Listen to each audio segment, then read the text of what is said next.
Si analizamos la epidermis de la raíz, esta se denomina rizodermis. Cubre a toda la raíz a excepción de la zona de la caliptra. Si vemos en vista superficial un diagrama, podemos apreciar cómo, a partir del meristema apical radical, se van a formar las células derivadas. Estas derivadas, las que quedan hacia la periferia, constituyen la protodermis, es decir, el meristema primario derivado encargado de formar la rizodermis.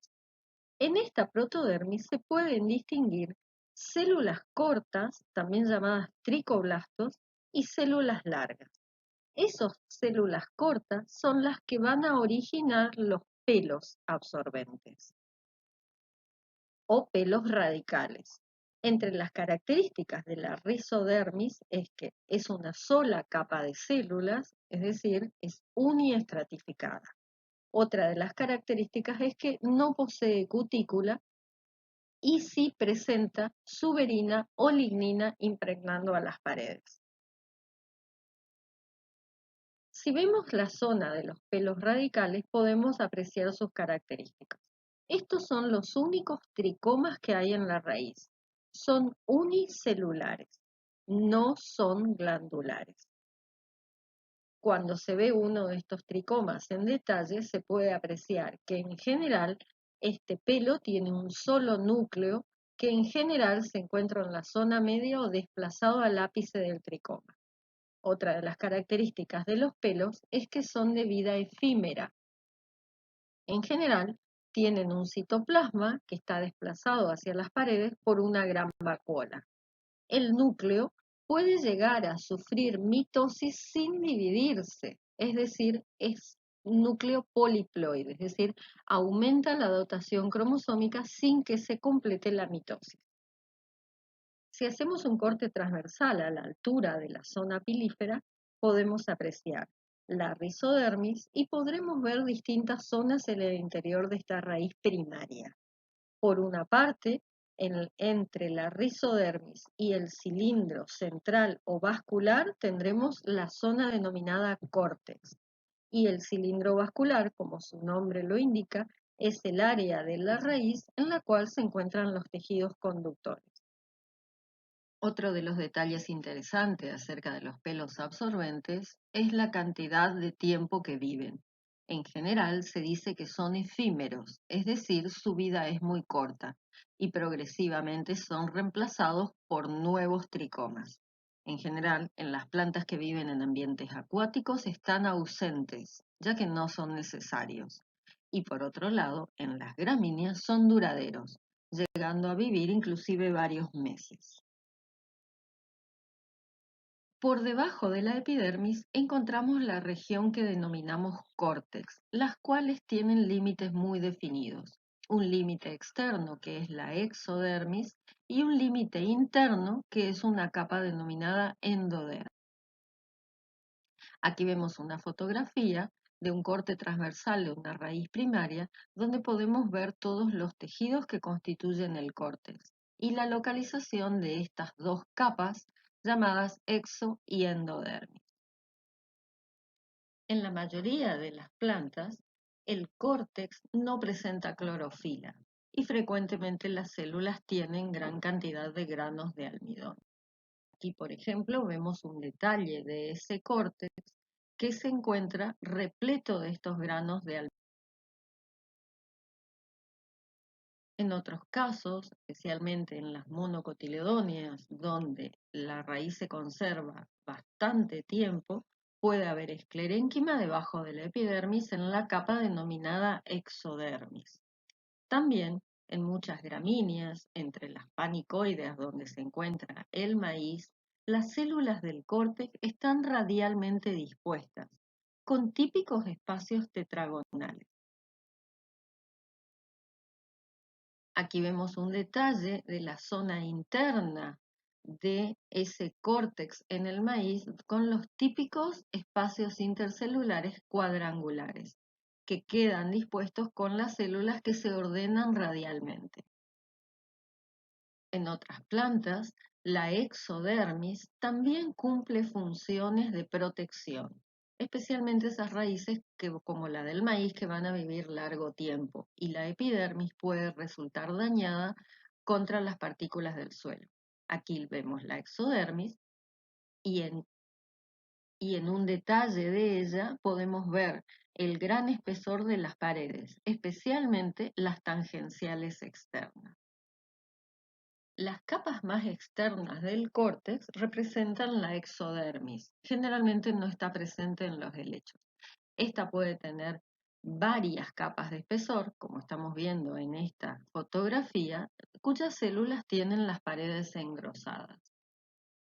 Estructuralmente, la exodermis se parece a la endodermis. Su función sería evitar la pérdida de agua de la raíz hacia el suelo. En algunas plantas, inclusive puede desarrollar banda de Caspari y suberina. La capa más interna del córtex es la denominada endodermis. Prácticamente se la conoce en todas las plantas vasculares. Esta capa de célula es una capa compacta de células tipo parenquimáticas. Ahora, si miramos con atención, cada una de estas células tiene un engrosamiento especial.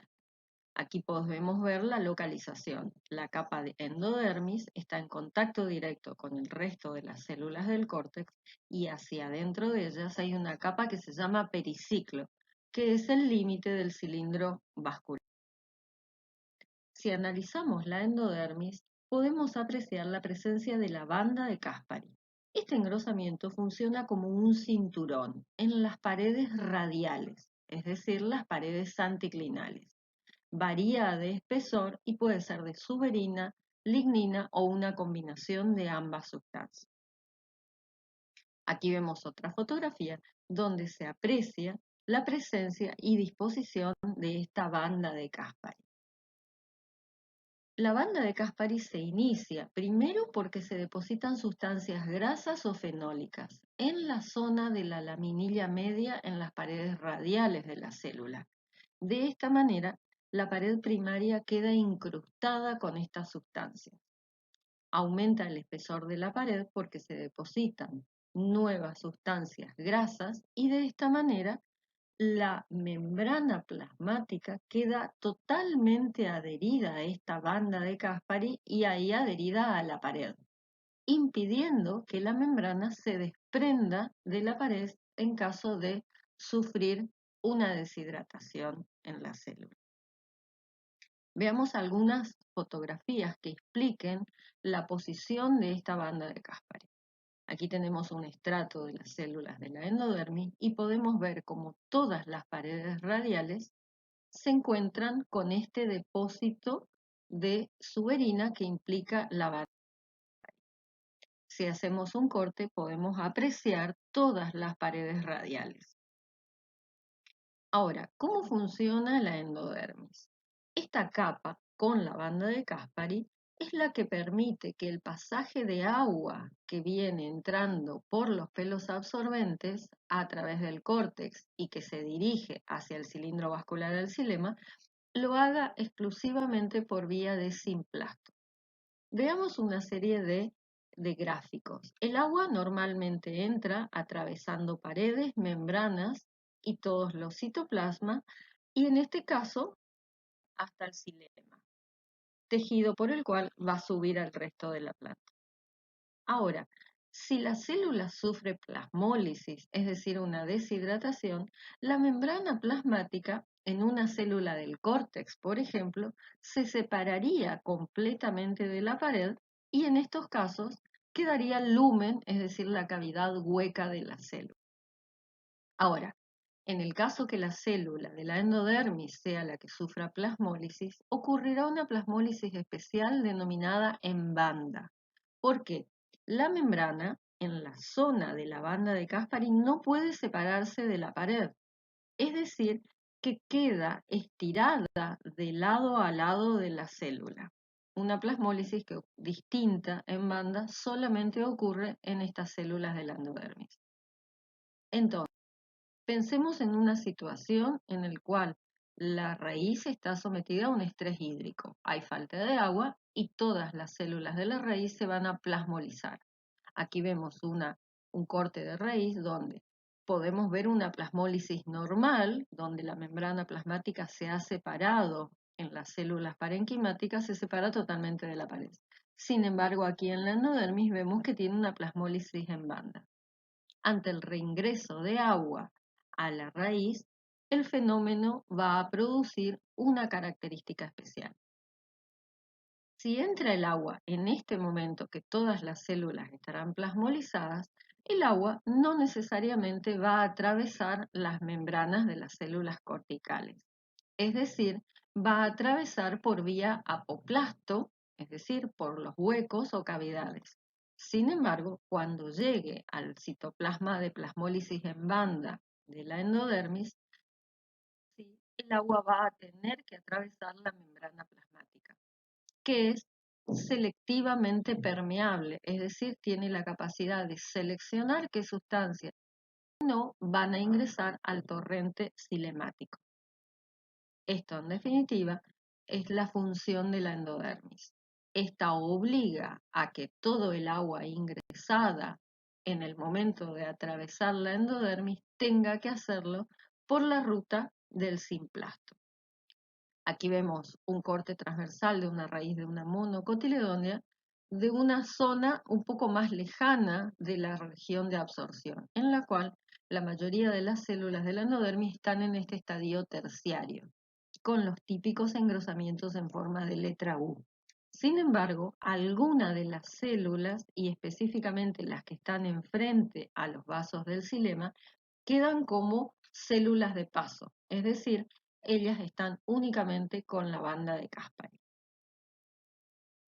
Vamos ahora a ubicarnos por el interior del córtex. Encontramos el cilindro vascular. El límite externo de este cilindro es una capa denominada periciclo. Este periciclo se encuentra por dentro de la endodermis y es una capa característicamente de células parenquimáticas. Aquí podemos ver el periciclo en una monocotiledonia encontrándose por dentro de la endodermis. Ahora, el cilindro vascular está formado por cordones alternos de xilema y de floema, limitados por esta capa denominada periciclo. En gimnospermas y en angiospermas, la función del periciclo es formar parte del cámbium y formar el felógeno. Es decir, es un estrato que tiene características meristemáticas. La tercera función del periciclo, en las gimnospermas y angiospermas especialmente, es el origen y formación de las raíces laterales, las cuales, al originarse tan profundamente, se dice que son endógenas. Veamos ahora el sistema vascular. Este cilindro vascular está formado por cordones alternos de xilema y floema, es decir, es una actinoestela. Aquí no hay acecillos. Este tipo de protoestela, como estamos viendo aquí en una dicotiledonia, tiene 3 cordones de xilema primario, obviamente, que alternan con floema primario. Si vemos los distintos tejidos, podemos analizar que el protofloema queda hacia la periferia y el metafloema se diferencia hacia el interior. Es decir, se diferencia centrípetamente. Lo mismo ocurre con el protoxilema y el metaxilema, es decir, también se diferencia centrípetamente. Esta denominación es lo que hace que se llame xilema exarco. La mayoría de las raíces pueden contabilizarse los polos de xilema, es decir, pueden ser raíces diarcas, triarcas, tetrarcas o pentarcas si se cuentan desde 2 a 5 polos en esta actinostela. En el caso de las monocotiledonias son raíces poliarcas, es decir, con numerosos polos de xilema que alternan con los de floema. A su vez, hay diferencias, ya que puede ser el centro de esta actinostela ocupado por una médula parenquimática o puede haber un gran elemento central representado por un vaso.